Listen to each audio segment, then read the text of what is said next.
Hi guys, सो पिछले video में मैंने बताया किस तरीके से और मतलब what ever the natural conception was all about. आपके दिमाग में जो सवाल थे कि मैं सिर्फ मोटी हो रही हूँ या मोटी रह गई हूँ, ये आई एम प्रेग्नेंट और it was a natural conception. It was very overwhelming and it was very confusing, तो इसीलिए कुछ समझ में नहीं आ रहा था। ऐसा नहीं कि मैंने सिर्फ आप लोगों को नहीं बोला, हमने घर में भी बहुत लोगों को नहीं बोला था। हमने सिर्फ मेरी मम्मी को बोला था, मम्मी को सिर्फ, क्योंकि मुझे ऐसा लगा कि उनको बताना जरूरी है, क्योंकि मुझे थोड़ा सा स्पीड को स्लो करना ज़रूरी है। मैं पहले जिस स्पीड में भाग रही थी, मतलब नॉट रनिंग बट घर के काम काजों में जिस हिसाब से मैं भाग रही थी, भागा दौड़ी करती थी, तो वो मुझे थोड़ा सा अगर एक मतलब जैसे डॉक्टर ने कहा कि सेकंड गियर में डालना पड़ेगा लाइफ को, उसके लिए मम्मी को बताना ज़रूरी है, क्योंकि मम्मी को ज़्यादा एक्टिव होना पड़ेगा। जहाँ पे मुझे ऐसा लग रहा था कि मैं और ज़्यादा मैं कंटिन्यू नहीं कर पा रही हूँ या मैं बहुत थकावट हो रहा है, मुझे सोना है, तो मुझे मेरी मम्मी का सपोर्ट चाहिए था। तो इसीलिए सिर्फ हमने मम्मी को बताया and my mom, you won't believe, was so thrilled. जैसे मम्मी को ऐसे बताया कि ऐसा ऐसा हुआ है, my mom was really, see I knew because she was constantly with me throughout my IVF journey. She was constantly with me even over the phone। जब वो कैलकाटा गई थी and I had my miscarriage, मैंने mummy को phone करके मैं रोई थी, तो मम्मी ने बोला कोई बात नहीं। तो एक होता है ना, जब आप किसी के फेलियर के जर्नी में पूरे टाइम होते हो और वो सडनली मतलब अव्वल नंबर लेके पास होते हैं, तो आपको उनको बताना तो बहुत ज़रूरी होता है। And she said, Liana is a soul who has called her own soulmate। मतलब हर एक का एक सोलमेट होता है जो साथ में पैदा होते हैं या जन्म लेने के बाद एक दूसरे को मिलते हैं। So Liana has called her soulmate to be with her. ये रहा हमारा state of mind which was extremely happy. Now comes the second part, जहाँ पे डॉक्टरों का जो इंटरवेंशन होता है और डॉक्टर ने जो भी कहा मैं वो इस व्लॉग में बताऊँगी।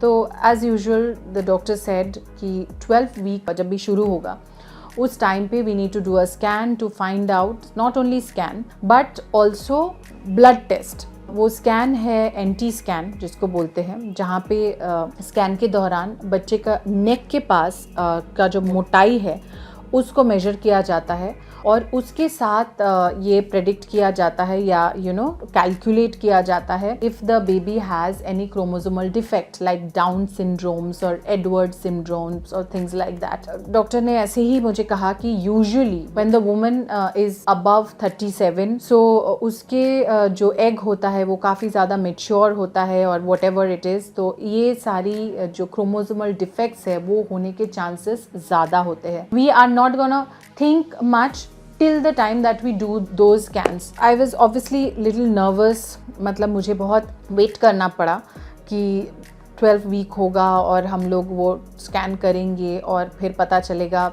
सिर्फ स्कैन ही नहीं, एक ब्लड टेस्ट है, एक तो डुअल मार्कर ब्लड टेस्ट होता है, उससे भी पता चल जाता है। लेकिन डॉक्टर ने मेरे लिए सजेस्ट किया एक महंगा ब्लड टेस्ट जो पहले 60,000 का था, अब उस ब्लड टेस्ट का प्राइस हो गया है अराउंड 16,000 भी कम नहीं है। तो उससे एक्चुअली जो भी प्रकार के क्रोमोसोमल डिफेक्ट्स है पकड़ में आता है, तो और रिपोर्ट में बताया जाता है हाई रिस्क या low risk. So I was like really nervous till the time कि जब तक वो ब्लड टेस्ट नहीं हुआ, तो इसीलिए ज़्यादा लोगों को बताने का सवाल ही नहीं पैदा होता है। तो इसीलिए हम लोगों ने सोचा कि right now all that our focus is to ये टाइम थोड़ा सा बिताओ और wait for the right time. जब ऐसा लगेगा कि everything is fine, we will definitely tell it to people. लोगों ने बहुत पूछा कि मुझे पता कैसे चला एंड ऑल दो स्टफ। वो तो मैंने बता दिया कि मुझे स्लाइट कुछ बॉडी में अनकंफर्टेबिलिटी हो रहा था, मैं थोड़ा ज्यादा थक रही थी। लेकिन क्या नहीं था मैं वो बताऊंगी। मुझे कोई सिम्टम्स नहीं थे, मुझे कोई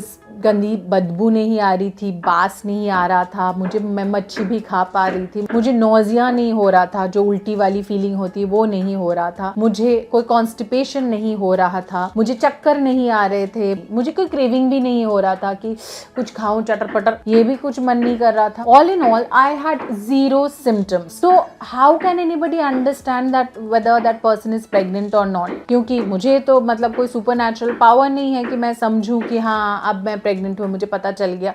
एक्चुअली इससे मुझे एक छोटा सा न्यूज़पेपर आर्टिकल आया था कहीं पे, मुझे उसकी याद आ रही है, जहाँ पे लिखा हुआ था that a college girl she delivered in the college toilet and then she realise she was pregnant. पहले सुन के मुझे थोड़ा एब्सर्ड लगा था कि ये पॉसिबल भी होता है क्या, लेकिन मैं अगर बोलूँ कि अगर मैं अपनी बॉडी को इतने अच्छे से नहीं जानती कि there is some change, there is some like you know something different I am feeling, मैं भी शायद टेस्ट नहीं करती और शायद बहुत टाइम के बाद मैं डिलीवर करती और मैं बोलती हूँ my God I am pregnant, I did not no.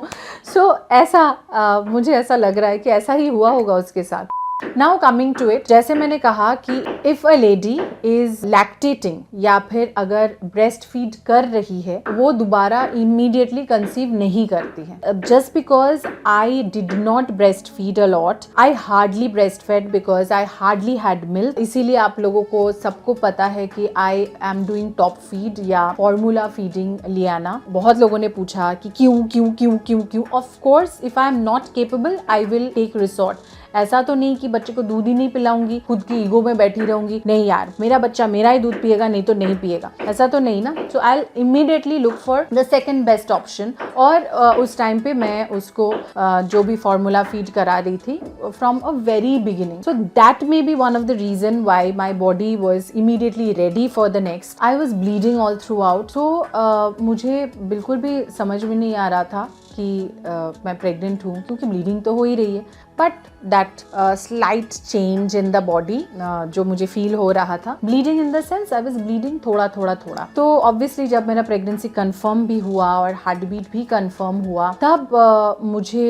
ये इस बात का डर हो रहा था कि मुझे मेरी ब्लीडिंग स्टॉप ही नहीं हो रही है, मतलब non stop I am bleeding. मैं डॉक्टर के पास गई, डॉक्टर को पूछा कि ये क्या हो रहा है, ये नया कुछ। मैं एक्चुअली शायद इस वीडियो का हेडिंग ही ये रखूंगी कि I was bleeding throughout the first trimester of my pregnancy. तो शायद this will help other people also, because मैं एज अ पेशेंट या मैं as a somebody who has experienced this, I did not find this in the YouTube और in Google, क्योंकि जहाँ पे भी मैं डाल रही हूँ कि I am pregnant and I am bleeding, हर जगह यही आ रहा था that it is leading to miscarriage. मुझे ये चीज बिल्कुल समझ में नहीं आ रहा था, बिकॉज मैं बार बार जा जाके हर 2-3 दिन में जा जाके मैं स्कैन करा रही थी and my pregnancy was showing intact और अच्छा ही दिख रहा था। देयर वॉज नो प्रॉब्लम और complication as such during that time. Doctor भी कंफ्यूज हो रहे थे कि ब्लीडिंग क्यों हो रहा है। फाइनली स्कैन में एक क्लॉट देखा गया इन माई यूटरस, जिस क्लॉट से हल्की हल्की ब्लीडिंग हो रही थी। वो क्लॉट शायद पहले का पुराना कोई क्लॉट रह गया होगा, उस क्लॉट से हल्की हल्की हल्की हल्की ब्लीडिंग हो रही थी, which was very strange. So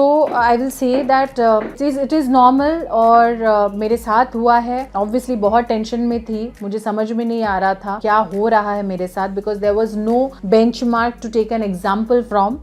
But I can tell you that I am an example जहाँ पे I was bleeding throughout my first trimester, almost like till the end of it. I was still properly pregnant and there was no problem. 3-4-5 scan के बाद यही confirm हुआ कि वो जब तक वो क्लॉट नहीं निकल जाता तब तक ब्लीडिंग होता रहेगा। Finally after the end of the second month और मे बी थर्ड मंथ के मिडिल में जाके मेरा ब्लीडिंग स्टॉप हुआ completely. So I was like thank God, एक टेंशन मेरा खत्म हुआ। दूसरा टेंशन ये था कि 12th वीक का मेरा जो फाइनल एनटी स्कैन होगा और डुअल मार्कर टेस्ट या उससे भी बड़ा जो ब्लड टेस्ट होता है, वो ब्लड टेस्ट होगा, उसका रिपोर्ट आएगा और उसके बाद ही मुझे चैन की सांस मिलेगी। So it was during this bleeding phase, तब जाके मेरे डॉक्टर ने मुझे थोड़ा सा बेड रेस्ट बता दिया था कि आप थोड़ा सा आराम करो, बिकॉज इसके अलावा medically there is no other reason. दूसरा है कि आपको हॉस्पिटल में ही लाके हम लोग को आराम कराना पड़ेगा, because mostly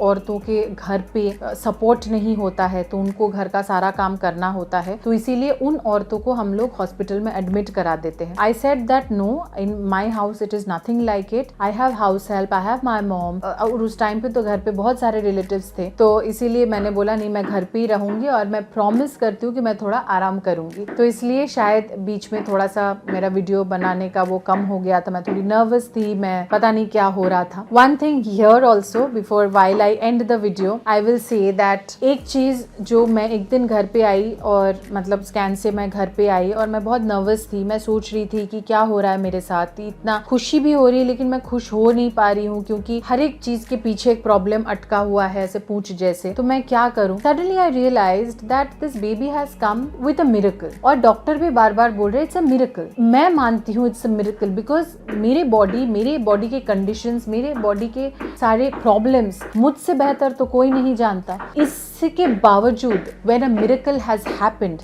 that means that miracle is here to stay miraculously. उस पे मैं इंटरवीन करने वाली होती कौन है, उस पे इंटरवीन करने वाले डॉक्टर होते कौन है। I knew in the heart of my heart and I kind of spoke to myself, I kind of spoke to my baby that you are a miracle. You made me feel amazing. You made me reinstate that my body is capable of doing everything. You are here to stay. You have come here because you are here to stay.